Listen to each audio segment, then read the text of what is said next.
ఆగండి. ఆగండి. ఈరోజు కన్యా రాశి వారికి ఊహించని లక్ష్మీ కటాక్షం అందబోతుంది. ఈరోజు వీరికి ఆకస్మిక ధనలాభ సూచనలు ఉన్న దినం.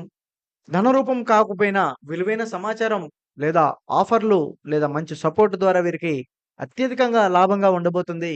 ఈరోజు వీరికి స్త్రీ అనుగ్రహం లేదా మిత్రుల ద్వారా ఏదో ఒక దానిలో వీరికి లక్ష్మీ కటాక్షం అయితే ఖచ్చితంగా అందబోతుంది. మరీ ముఖ్యంగా వీరు చూసుకుంటే ఒక మహిళ ద్వారా వచ్చేటువంటి ఆఫర్‌లు లేదా డబ్బుతోటి చాలా లాభం ఉంటుంది. ఖరీదైన వస్తువులు వీటిపై లాభం వీరికి అనుకున్న విధంగా డిస్కౌంట్‌లు అన్‌ఎక్స్‌పెక్టేషన్స్‌గా జరుగుతున్నాయి. ఒక రికవరీ లేదా పాత అప్పు తిరిగి రావడం వీరికి అత్యధికంగా ఉంటుంది.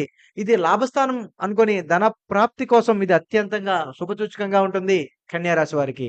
కన్యా రాశి వారికి కర్కాటకంలో చంద్రుడు 11వ స్థానంలో ఉండటం వలన వీరికి ఈ అత్యధికంగా ఊహించని విధంగా ఆకస్మిక ధనయోగంగా ఉండబోతుంది. కాబట్టి ఈరోజు లాభదాయకమైన రోజు.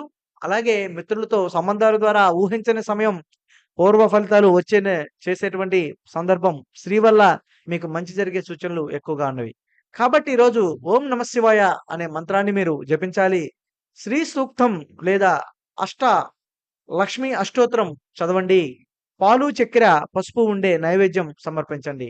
ఈ రోజు గనక మీరు ఉదయం 6:30 నుంచి 8 గంటల 30 నిమిషాల్లోపు చేస్తే, మీరు ఊహించిన విధంగా ఆకస్మిక లక్ష్మీ యోగం మీకు 100% ఉంటుంది ఈ సోమవారం.